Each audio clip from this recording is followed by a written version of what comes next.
Ntango ekoki pona bino bande ko bandika na une télévision ko zo basango ya ngonga ebeti ya mokolo ya lundi 17 avril 2023. Sima mwantango nde bozu ba détail. To funga basango na ngambo ya politique ba ete Paul Kagame tata mokonzi ekolo Rwanda auti kotalisa selon ye ete conférence de Berlin et kataka mabele na ye pona kopesa yango na Congo démocratique yango nde source ya crise oyo ezali lelo. Wala da Pius Pembe ndenge abeti ngonga. Has been productive.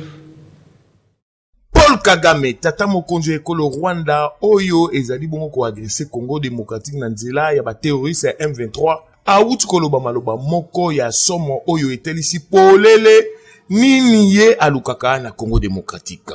Na mobembo na ekolo Benin, Paul Kagame, na conférence de presse o azalaki na yango mokolo samedi 15 avril 2023 na palais présidentiel ya Benin, na korepondaka na question sur ba M23 atalisi boye. Problème ya Congo démocratique, problème ya région ya Grand Lac, pe problème ya Rwanda ezali M23 T. M23 ezali bongo mbuma oyo ebotami sima ya ba problème ebele oyo ezwa solution te uta bambula ebele. Problème ya M23 existaka déjà avant ete tata mokonzi Félix Antoine Tshisekedi akota na pouvoir. Pe atalisi ete ba frontière oyo ekatamaka na époque coloniale et boujaka mabele kolonaye pe e divisaka ba peuple eteni ndambo ye kolonaye Rwanda e kotaka na ngambo ya Congo démocratique pe ndambo mosusu ekendaka na ngambo ya Uganda. Likambo oyo etikaki porte-parole ya gouvernement congolais mwana mboka Patrick Muyaya Kimiate ye na nzela ya tweet moko asalaki atalisi ete maloba ya Paul Kagame ezali bongo provocation pour la Congo démocratique. Dossier oyo esengeli kofungola yango miso parce que ba posa ya Paul Kagame e monani alukaka nde mabele na Congo démocratique. Ngonga ebeti. Professeur Ndayouel atalisaka déjà uta États-Unis d'Amérique na conférence moko azalaka nango kuna ete ezali de Rwanda nde ezwa mabele ndambu ya Congo démocratique. Pius Pembela zozonga toujours pona kotalisa bino. C'est le Congo qui a des terres à récupérer au Rwanda et non le contraire. Une contre-vérité. Le Congo est à la base de la réduction de l'espace du Rwanda. Il existe un mythe du grand Rwanda qui s'est développé dans la région et qui, depuis la fin des années 90, nourrit un imaginaire susceptible de pérenniser le climat de violence existant. À partir de la manipulation des mythes anciens, on prétend qu'il aurait existé naguère un grand Rwanda qui englobait les espaces actuels du nord et du sud Kivu, et que ce grand Rwanda aurait été combattu puis réduit à des portions congrues lors des conquêtes coloniales. Cette nouvelle situation aurait été adoptée par la conférence de Berlin, puis après les indépendances par le deuxième sommet de l'OUA en 1964 qui a opté, comme vous le savez, sur le principe de l'intangibilité des frontières. On comprend alors que cette soi-disant reconstitution du passé puisse alimenter des velléités hégémoniques du présent en vue de l'accaparement éventuel d'une partie des terres congolaises. En ce qui concerne la frontière rwando-congolaise, si on peut passer la carte suivante, la situation ne souffre d'aucune ambiguïté. S'il faut revenir à la première carte de la région du 1er août 1885, c'est le Congo qui a des terres à récupérer au Rwanda et non le contraire. Car sur cette carte initiale, si vous pouvez bien regarder ce coin-là, sur cette carte initiale, la partie occidentale du Rwanda était congolaise. C'est l'expédition du comte allemand von Godsen faisant la découverte du lac Kivu en 1884 qui permit la réouverture des négociations qui aboutirent à la signature de la convention du 11 août 1910 avec l'Allemagne fixant la frontière actuelle avec le Rwanda et le Burundi.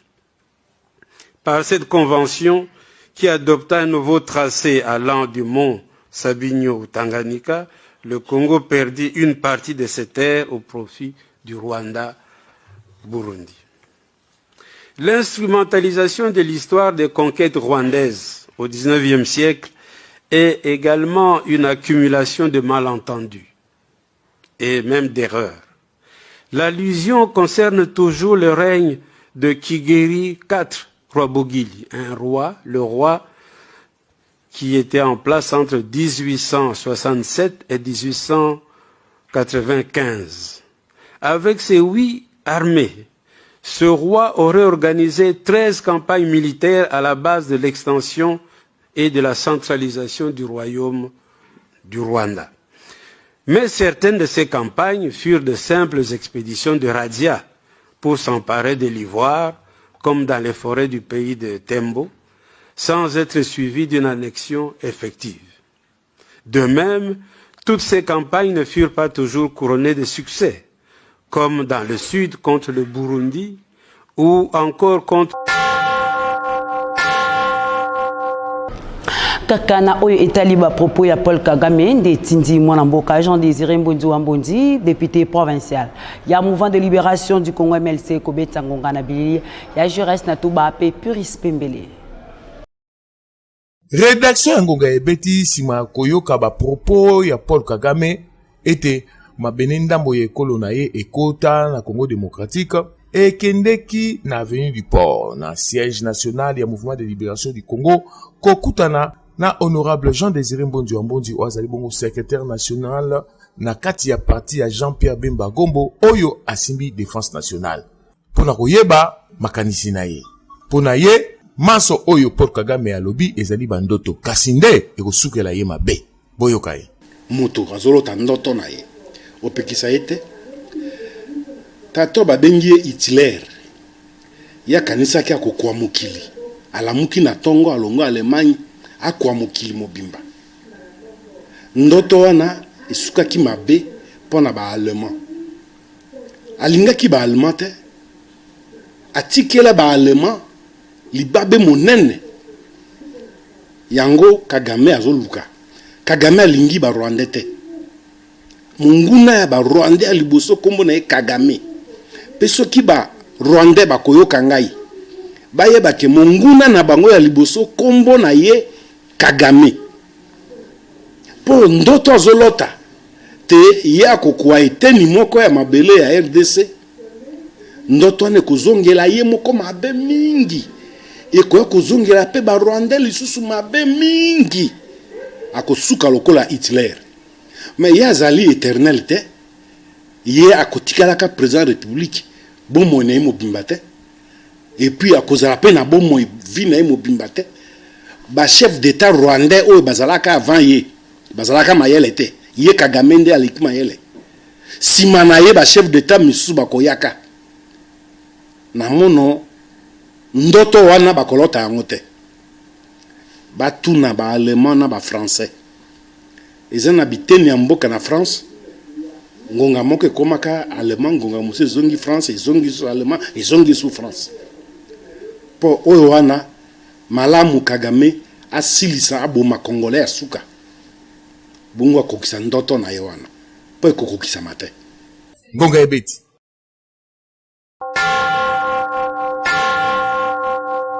Vice-premier ministre et ministre de la Défense nationale et ancien combattant Jean-Pierre Bemba Gombo et Mbaki Mokola lundi 17 avril 2023 na bureau na ya Moussala tour à tour ambassadeur des États-Unis d'Amérique ya Chine pe ya CIRGL.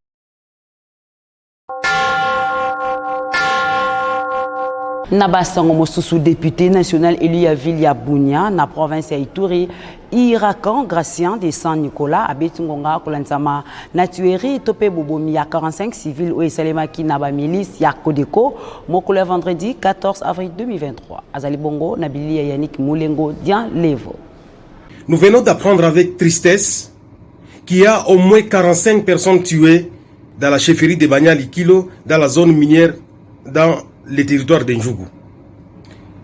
C'est avec peine que nous avons suivi ces messages. Et nous savons bien comment ça avait commencé. Et je suis en train de présenter mes condoléances et demander à tout le peuple iturien, la ville de Bunia, les territoires de Mambasa, les territoires d'Irumo, les territoires d'Njougou, les territoires de Mahagi et les territoires d'Aro. Tous, nous allons prier. Nous allons prier à l'église et nous allons demander à Dieu de protéger l'Ituri et nous allons laisser notre destinée entre ses mains. Mais le lundi, tous nous devons manifester contre ces tueries-là. Nous devons manifester contre ces massacres. Du mois de janvier, à partir de janvier jusqu'aujourd'hui au mois d'avril, nous avons déjà perdu plus de 400 personnes. Je vous demande tous de descendre le lundi dans la rue, nous allons manifester. Et je le dis, vous qui êtes des complices, vous qui travaillez avec ceux-là qui sont en train de nous tuer, vous qui travaillez avec ceux-là qui acceptent qu'on nous tue, restez à la maison. Nous saurons tous les Itouriens qui sont contre avec nous, ils ne viendront pas à cette manifestation. Mais si vous savez que vous êtes un Itourien digne de foi, vous savez que vous êtes persécuté, tué, massacré, vous serez avec nous dans la rue. Je demande à tous les pasteurs, à tous les leaders communautaires de se mobiliser. Nous serons dans la rue, nous devons protester finalement pour démontrer que trop c'est trop. Nous n'allons pas continuer à mourir comme ça, comme des insectes, comme des animaux. Nous sommes des hommes, avec des intellectuels, avec des leaders, nous n'allons plus accepter ça. Na basongo ya justice esenge koyeba ete haute cour euti kozwa mokano ya kopemisa naino bosambisi ya député national Mwanga Chouchou pe atindi bosenga bavoka ya kize na cour constitutionnelle pona koyeba soki ya solo penza haute cour elongobani te pona kosambisa Mwanga Chouchou. Puris Pembele. Haute cour apemisi nanu instruction tope kosambisa ya dossier Mwanga Chouchou na forme kolandisama na mémoire oyo bavoka ya député Mwanga Chouchou bakotisaki oyo na kati batalisi exception ya inconstitutionnalité pona koloba ete haute cour ekoki te kosambisa client na bango na kotalaka ete ye azali civil kasi militaire te.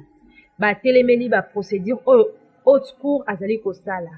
Na ngambo ya haute cour sima ya komona exception ya bavoka ya Mwanga Chouchou ezwi arrêt moko oyo etindi na bajuge ya cour constitutionnelle pona kotala soki exception ya défense ya Mwanga Chouchou ezali bongo.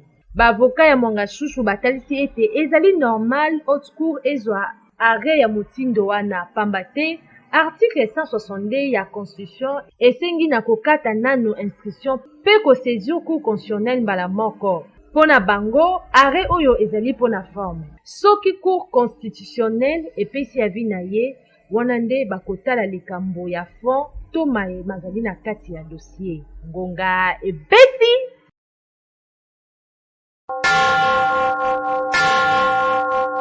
Serge Mona, chef coutumier na mabele ya mbaka na komini la beti ngwa kolanzama na conflit ke peyaka oyo akanisi ete esengeli implication ya l'état congolais et ba kozala mise en place pour na meilleure solution. Azali bongo na bili ya juriste na tuba pe yani kinjiki. Musala chef coutumier ya liboso ezanini. Chef coutumier azali tout d'abord agent secrétaire numéro 1 na kata république. Dans des chefs coutumiers. Chef coutumier tant bapesaka que chef coutumier et oui tout d'abord na libota ozwa na libota ozokamba mboka ozokamba bato nyonso na kati ya mboka eza kaka ya famille na ote bato to baza na contre ya mboka ozoko ko encadrer netinga naza groupement naza 57 villages on azo gérer ba chef coutumier naza tout d'abord chef coutumier puis chef de groupement nazo gérer bango de rôle na biso ezali tozokamba ne bato donc nde biso tozokamba bato tozopesa un coup de pouce na kati pa chef de l'état ozomona po biso tozokamba bato sans armée mais surtout topesi mot d'ordre bato bayoki ozomona rôle ya chef coutumier en tout cas fu côté wana na kosenga l'état forme ka kosunga biso po tozala ko abandonner moko boy et pourtant source ezande biso ba chef coutumier rôle ya chef coutumier ezali ko éduquer bato ko encadrer bato le rôle monene pendant des années. Bon, et pas ça car tout d'abord critère ezali faut la chef de groupement. Na kata ville province de Kinshasa nous avons 21 groupements. 21 groupements 11 eza ya ba umbu. 10 eza ya biso ya bateki. Surtout kabola ndeni ba umbu ba 8D, biso peut 8D, eza lokwa 4. Eza loi au l'état sali pona ba originaire ya kati ya chaque province nde bazwaka 4 tozwaka 2 ya biso boye moko ya ngamba mai ndombe moko ya ngambo mais ezala passe par vote biso na biso ba groupement ba to se fotaka ko pesi kandidati ba ninga na yo les 10 wana ba voter yo au bimi député provincial. Nous sommes agressés par les tribus yaka, mais ba autorité bazolo ba elokoti etikala ko sala mate mu yakana muteke babunda poto balana bana bazana kati ba semeki bazana kati, mais gouvernement azolo ba elokoti. Or que rôle ya gouvernement ya ko protéger batuna biloko na bango soka so protéger biso te poani on dirait ça derrière makambo bendengeni. En tout cas eloko to kosenga gouvernement s'impliquer na kati ya makambo pour kimiezala congolais nyonso baza libre ko fanda place nyonso tu ya lingi na kati ya mabele ya Congo biso moko to ko développer plateau mobimba te fu ba école beleza la wana pour te développer mboka na biso moi soka en tout cas ba konza mboka batika biso te basunga biso. Population ya commune ya Lemba terminus bastuka ki komona moto moko ya kokufa na tongo ya dimanche 16 avril 2023 na coin ya balabala Makongo direction la source ya pasi moto yango ayeba nte na bato ya ndinga ndinga bolanda bilili ya Lili Maleka. Esalaki pasi pe mawana bavandi ya Lemba terminus a on aveni Makongo komona ndeko mobali moko ya kokufa na kati ya caniveau dimanche 16 avril na tongo na tango bato bazali kobima na bandako na bango kotala ye na bato bazomaki wana ayebani te mituna ekomaki akufi ndenge nini pe ya uti wapi eyano ezalaki te mbala moko sango ekomaki na la police ya commune ya Lemba wapi ye moko bourgmestre ya commune ya Lemba akitaki sur place pona kotala situation yango kasi ya pasi ezalaki makasi mikakato ezalaki pona kolongola nzoto ya mowei boyoka ye moko mokambi ya liboso ya commune ya Lemba ndenge abetiaki ngonga babomaki ye quelque part nde baye kotia corps awa parce que corps oso bombo tali yango esali mikolo batia yango na terrasse moto akoki kokwea ndenge wana te akota na katikati ya terrasse so botali même taille na ye aza quand même Mwambinga donc oka okota na terrasse ne mwate ba bomi quelque part ne ba yero chayewa population o ezwamaki esika wana zangaki maloba te terrasse o caniveau batonga mabaya moza na kati on ekanga salité comment so ekangi salité biso ba gel to se photo longoli ba plastique to boîte yo sala ezo ngara bongo ba ya quartier ba limela bongo kito fanda to mo ka sula ropola solo pour les autres mabwende to ba iko se sensibiliser ba jana quartier to lu moyenne ni to rosala to bongisango ba idée za jo sala mais bolembu kaka boya bosabi bolembu lelo na tongo ko za kina tapi mo za likolo wana voisin la biso expliquer sali alongola tapi wana tombo tapi moni zoto mutu so akufi ye moko wa banda obela bokoya na tongo bomoni toyebi ete to ko identifier ndenge nini na niveau o ekomi déjà ko bemisa solo dans quartier déjà Mobulu. Carte d'identité to benga yango carte d'électeur ezali important esengeli kotambola kana yango bisika nyonso lokola na bakaya boyi ngonga ibeti. Député provincial ya commune ya Ngaba Béatrice Mbuku Kazanga clôtura qui mois de la femme na ba mama na ye ya AFDECO limité mokole samedi 15 avril 2023 na Mokabastal ezwami na Mombele kaka commune ya limité Sardou Dimbu pono azala ki na bango na compte ya ngonga ebeti. Clôture ya mois de la femme ya association de femmes debout pour le Congo na Bokambemi ya présidente nango honorable Béatrice Mbuku Kazanga députée provinciale ya Ngaba et salemaki samedi 15 avril 2023 na Mombele commune ya Limete et pa wapi échantillon ya ba mama ya AFDECO Limete bazwa ki tango ya koyoka mate ya moko ya motuya et pa ya mama na bango balingaka mingi atalisi bango lolenge nini mwasi akoki ko vivre pe komi pe sa valeur na koluka pe ko sala mosala nyonso oyo mobali ya salaka azanga kite lisusu ko sensibiliser ba mama oyo na matali thème national ya mois de la femme année 2023 où ezalaki éducation numérique égalitaire pour la paix et l'autonomisation de la femme et de la jeune fille en RDC.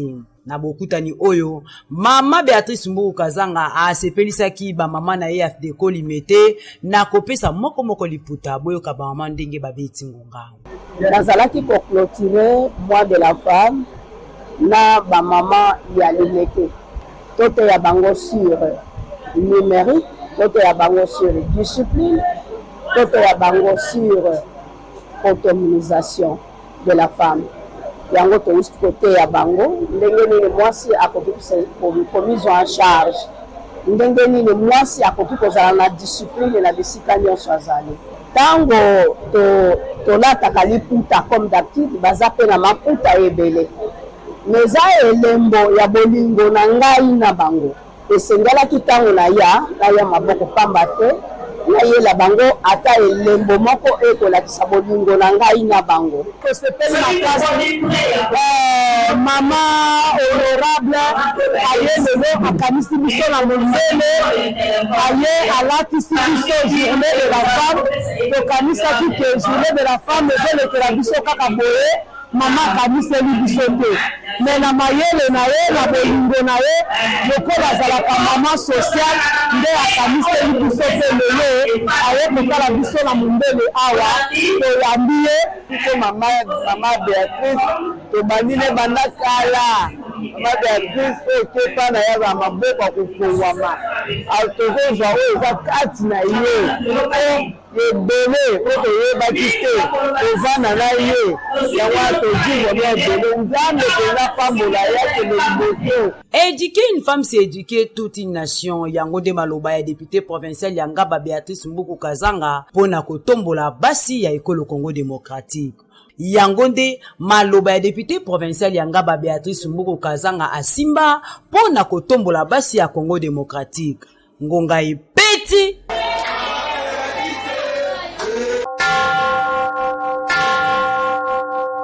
Bon bandi misala ya assainissement ya opération Jili Bopeto banda ki weekend eleki na bayi dynamique Dr Ntiala Nkula Medar wapi première étape ezala ki quartier 3 toujours na commune ya Jili Lituma Siala bazaki kuna elongo na Yannick Mulengo Dian Levo.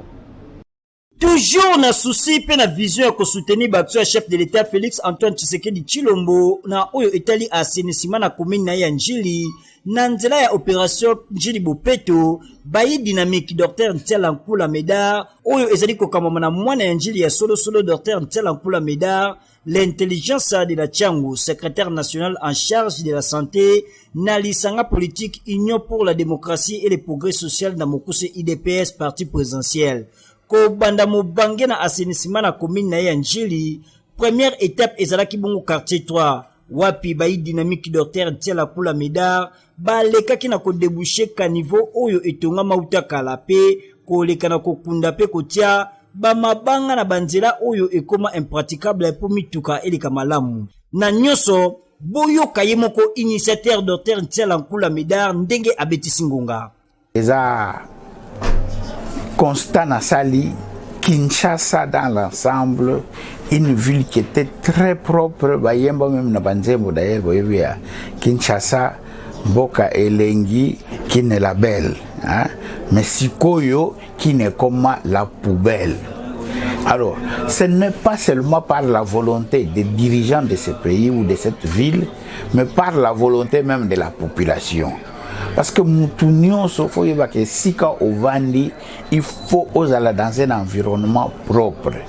Les lots, Bisobakinois, avec nos moyens de bord, nous vivons déjà difficilement. Et ce qui doit assainir le milieu, na bisoté maladie liée à la salubrité à milieu et Zolanda biso. Ngai lokolo benga, je suis médecin spécialiste en neuropsychiatrie. Namona kababiloko ebele qui ont fait que na réfléchir et je ne peux pas me taire ngai pe fona banda quelque part.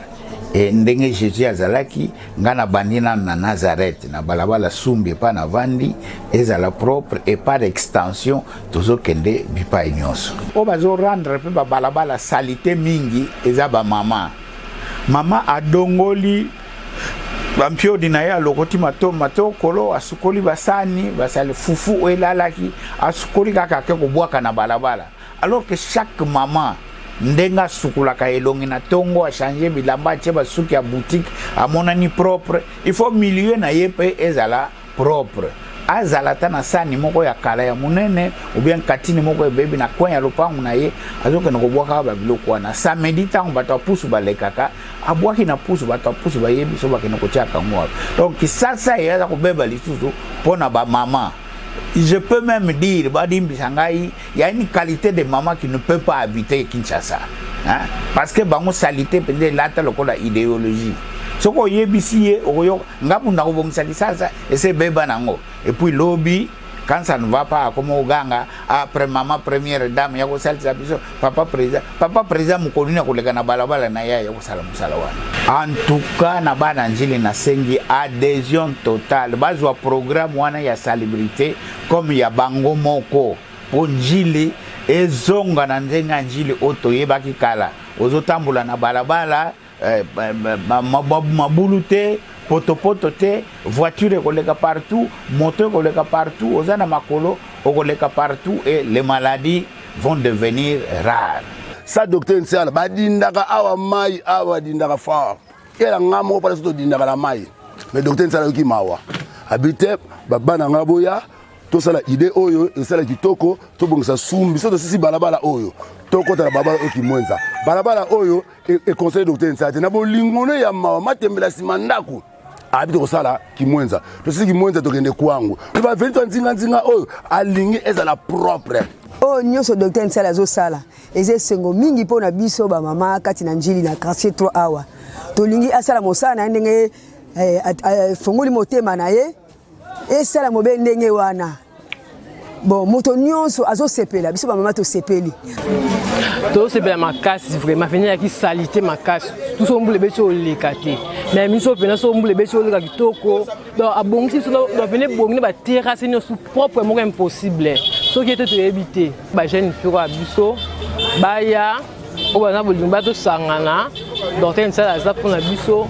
Do ebele ya bien ezali ba projet ya bien ezali ebele makasi mingi kaka. Nous avons besoin de docteur Nsala. Donc, si vous appelez bien, nous sommes bien vraiment. Ngonga Ibeti.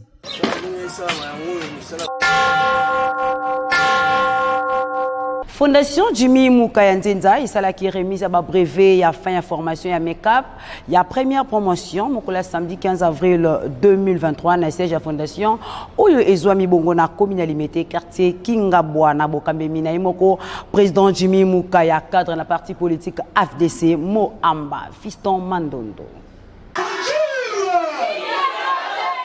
Cérémonie à remise à ba brevet à fin à formation et à make-up première promotion il y a ba jeune fille Elengela Maki na fondation Jimmy Mukaya Nzenza gratuitement et Salemaki Mokola samedi 15 avril 2023 na siège à fondation Oyo Ezwami na limité Kingabwa balabala wamba. Yambo remise yango esalema babanda ki na ino na nzambe na losambo et pa ya pasteur ya président Jimmy Mukaya oyo azali cadre monene na parti politique Alliance des forces démocratiques du Congo AFDC Moamba nde koma kitango ya secrétaire général Kota Lisana Bozindo misala ya Foji Mpeti na Ekelama ezali entraide mutuelle tope kosungana pe encadrement ya jeunesse a présenter bureau ya Foji Mpe moko misala basalaka nde koma kitango na yemoko mwana limité oyo azali na souci ya avenir ya jeunesse ya limité koza maloba pona kopesa matoni na ba jeune fille oyo ba mipesa ki pona koyekola a profiter na occasion oyo ko benga ba nyonso bazali na posa pe ya koyekola misala lokola esthétique coupe couture pe mosusu ba yana bango koyekola pamba te na esika akabela bango $10 bango moko ba milukela ba $10 na bango na nzela ya kuza ba formation nde ekomaki tango ya remise ba brevet na ba fille moko epai na ye moko boyo kangonga. C'est la formation, il y a make-up, où il va passer bilan, tolinité, n'engé madame alobi, où va le descendre. Dans ce champ, le vainqueur, ma formation est comme chère, on a des choses sur la bonne côté, mais bazar a souci va évoluer. Alors, mon cœur, on va passer bilan. Soit au PC $10 à Rolia et aussi là. Mais celui qui l'a quitté au péché, à Rosola $10 et les $10 à Rolia. C'est la première fois que nous organisé une formation et puis gratuit. Donc au PC là, au thème aussi formation, peignant s'est passé bien. Na CPL vraiment la souris au fondation et PC merci na mukolo fondation. Batebele bazwa chance wana ya comme universitaire té diplômé té. Mais grâce à président à sali que nous se sentir kaza capable pas utile la société parce que de fois ba déjà ba mona ke ba femme ba koki jamais ko ça misalo mbali ba salaka mais on a occasion au président à organiser ba formation presque tout où ko sala que moi c'est se sentir capable de la société amona keza itine la société Nafojim humanisme action peut sourire Ngonga Ebeti.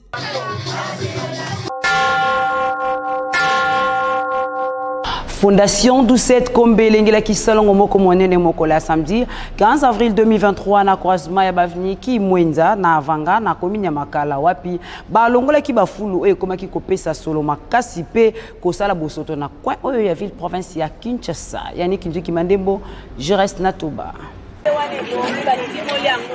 Na idéologie ya mosala eleka maloba na ebele Fondation Kombe Doucette oyo efanisa masolo uta Canada pe ezali kobunda pona bien-être ya bakongolais nyonso kobanda na année 2018 ezalaki lisusu sur terrain na cadre ya action sociale mokolo ya samedi 15 avril 2023 yambala oyo na mobange na salongo na croisement ya baveni kimwenza na vanga na komini ya Makala wapi ba papa ba mama pe bilenge oyo bazali kondimela vision ya mama Doucette Kombe basimbaki bapau ba raclette ba kombo pe ba pusu na maboko pona ko évacuer fulu monene oyo ezalaki kopesa solo makasi na coin oyo pe ezali ko empêcher circulation ya malamu na bakumbi mituka oyo basalelaka direction kimwenza na komona misala oyo kitoko population ebeleli pe lobi mama Doucette Kombe yondo bongi kasi bango te boyoka ngonga Mama Doucette c'est la biso musala kitoko do acheli biso mama yazalaki te bangungi tozalaki akobela maladi nyonso maladi tozovana te toteka te mais en tout cas nzamba pambola mama na biso Doucette nzamba pambola ye ya koleka na sepeli makasa mama Doucette opem de guerre solo mouvement de ane koyo sela biso mais ye ayo sela biso continuer mpe ke boso nane mai kotaki nane to comme siko bien solo si to sepeli makasa a continuer et tu mu a baisser nzabe ba pambola e sengo naza nango ezali na yebi ete mais tokama ka tomoni mai komo bima o nani o Doucette mpatie yakoyeba ezali ete Fondation Doucette Kombe ebanda musala nango utakala misala nango eganga pe monana na misu ya bato nyonso seta yango oyo kutu kaka na veni kimwenza oyo bozali komona mai ebimaka lisusu te kasi na bokasi ya Fondation Doucette Kombe bana ya makala mingi ya kimwenza bakomela sikoyo mai ya peto pamba te batiyo etiami pe somamaki na ba fond propre ya Fondation Doucette Ngonga Ebeti.